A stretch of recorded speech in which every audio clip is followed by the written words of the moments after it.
All right, we're going to actually take a closer look now at the notifications we get on our phones, and especially when it comes to our kids. And we know that our kids are on their phones a lot, but research shows just how many times that they are getting buzzed. And I don't know if you have kids and the phone's been on the counter and it rings incessantly. We'll go ahead and take a look at the research. According to Common Sense Media, about half of 11 to 17-year-olds get 237 notifications on their phone in a day. And in some cases, they get as many as 5,000 in a 24-hour period.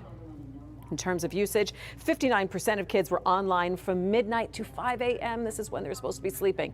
All right, but the study was done out of the University of Michigan C.S. Mott Children's Hospital.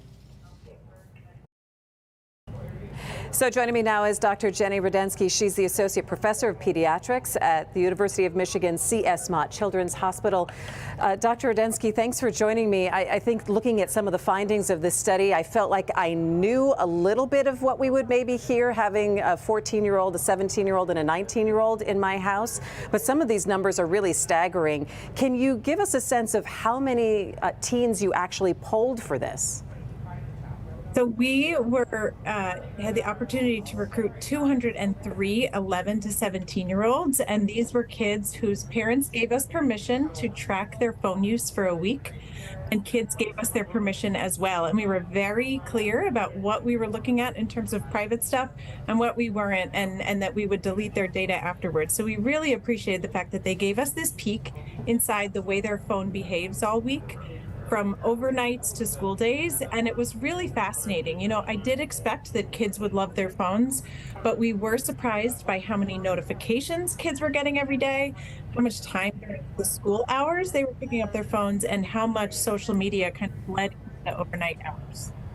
So what the data found, it was at least 237 notifications a day and up to 5,000 notifications in a 24-hour period. And you think about that phone going off. What is it then that sparks in a child that, oh, someone needs me, and that immediate response to it? You know, in order to really interpret these data, we asked teens themselves how to help us see this from a teen's eye view, because you know, I'm a Gen Xer. I know that I didn't grow up with smartphones, and I need to hear it from young people themselves, how we can help them balance all this. What they told us is that they know some smartphones are, these notifications are irrelevant to them. They're just sales pitches. They're apps like trying to desperately get their attention. And many young people knew, I need to turn those off. Those are not worth my time and attention. But when it was a notification from someone they knew or their chat group, that's when they would get this little, you know, excited rush. They loved those sorts of thrills of contact with their friends, because that is developmentally appropriate. When you're a teenager, you really do care a lot about feedback from your peers. And that's what phones bring kids, is this really constant social connection. I think what teens told us in this study is that they needed to do a lot of work to close out the other stuff that phones bring to them that feel exhausting, like getting stuck in an endless scroll on social media or feeling like they were being bombarded with notifications. I know sometimes that my kids tell me that they do feel stuck, or then they'll delete an app for a day, but then they bring it back online again because it's the only way that they can cope with it. Well, I love that idea that teens are taking it into their own hands, because one thing we also heard from teens in this study is that when it was parents or caregivers coming in and saying, I'm taking away the phone, I'm turning it off at night, those sorts of rules didn't work as well if the teenager didn't have any say in them. When it was young people themselves deciding, you know what, I'm sick of this. This is getting in the way of my sleep. I feel better when I get a good night's sleep. Or this app is bringing too much drama. Then they decided to make a change, like you just said, like delete an app, get rid of it for a week, see how you feel. And they were much more likely to stick with that plan if it was something they came up with. So that's what we can do as parents and caregivers and grandparents and aunties and uncles, is talk with kids and say, how is this for you? What would you like to change? You know, put it in them in the driver's seat and help them exert some of their agency, because we want them to feel like they have some control over this. Until the tech companies make better phones that aren't trying to grab our attention all the time, we really do need to support teens in, you know, feeling like they have more balance.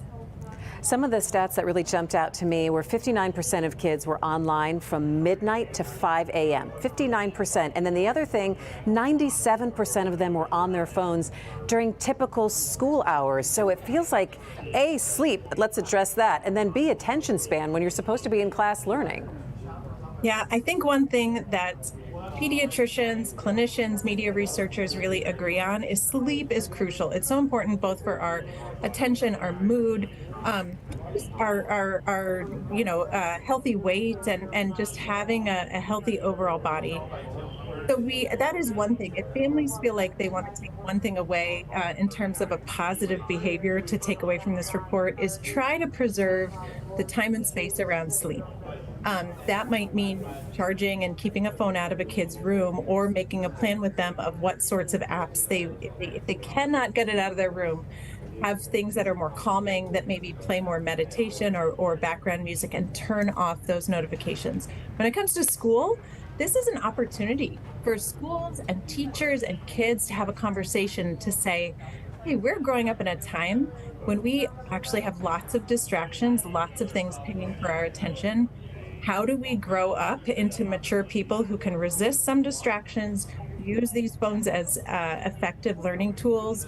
And I do encourage schools and teachers to have more conversations about school policies, helping kids self-regulate their media use a little bit more, rather than it being something that's just not talked about, and then kids like sneak their phones in between class and feel guilty about it, and then may get in trouble. And that sort of a dynamic isn't as helpful as teachers saying, hey, I know you're going through this, let's talk about it and let's learn from it.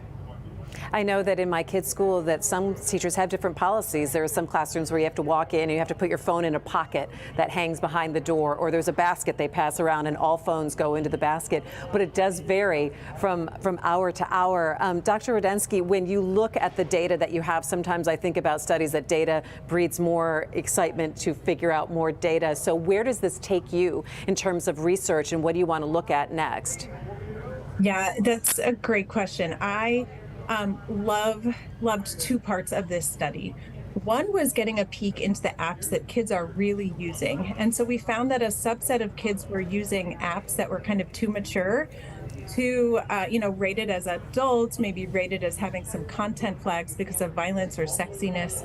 And I would love to do some more research on why the app stores allow such easy access to those things, and how we can do a better job of letting phones communicate with app stores and say, hey, this is a teenager, maybe don't show them that option, and having more of those sorts of age-appropriate controls.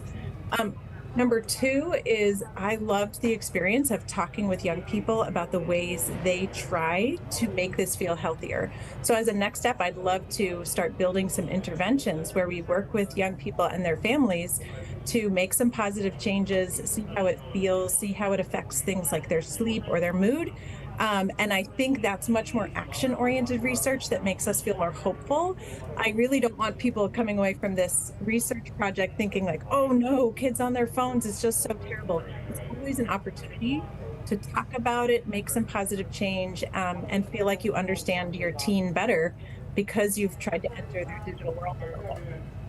I think it's a great point that you make, saying like, look, I'm a Gen Xer. We didn't grow up with phones. We didn't grow up this way. And sometimes as parents, we can do the strong arm of, well, I didn't have phones and I was fine, so just put it away. But really understanding that this has totally changed the way they communicate and the way that they see then how other teens are congregating together, how that makes them feel. There are so many other veins of research here and things that we need to understand, and how this is changing our kids' brains.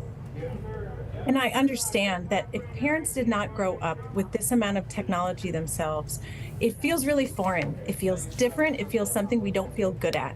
And often as parents, when you don't feel good about something, you maybe overreact, or you say, I give up. I don't even know how to manage this. So what we're encouraging families to do is just talk about it. Let your kid know, I'm open to hearing what's going on with you and your phone. I'm curious about it. I'm going to have an open mind. I'm going to help you be a better judge of what's worth your time and what's not. I'm going to help you figure it out if someone's being kind of rude or dramatic, and like how to handle that. this is our role as caregivers. The more we can show we understand our kids, we're willing to help them, that's going to be so important for their mental health. And the truth is, the more kids feel understood, the more they'll come to us. And then we'll really feel like we know what's going on and can help them manage the ups and downs of their phone use. And I would also recommend that parents themselves talk about your own phone use, because you know what, our studies have shown parents use their phones just as much as teenagers do. So we really can take an insight into, well, Instagram makes me feel this way sometimes, or Reddit sometimes becomes just a big argument, and let your kids know you experience this too and you're here to talk with them about it. Yeah, do as I say, not as I do. It's a great conversation starter. All right, Dr. Jenny Rudensky, Associate Professor of Pediatrics at U of M C.S. Motts Children's Hospital. Thanks so much for joining me. Great research, and we look forward to talking with you again. Thanks so much. It's really great to keep in perspective that, you can't just take the phone away. It's part of what the life is. And again, the fact that adults are using it just as much and we're getting the notifications as well. It's going to start a lot of great conversations with your kids, but really interesting research. Can't wait to see what's next from Dr. Rudensky out at U of M.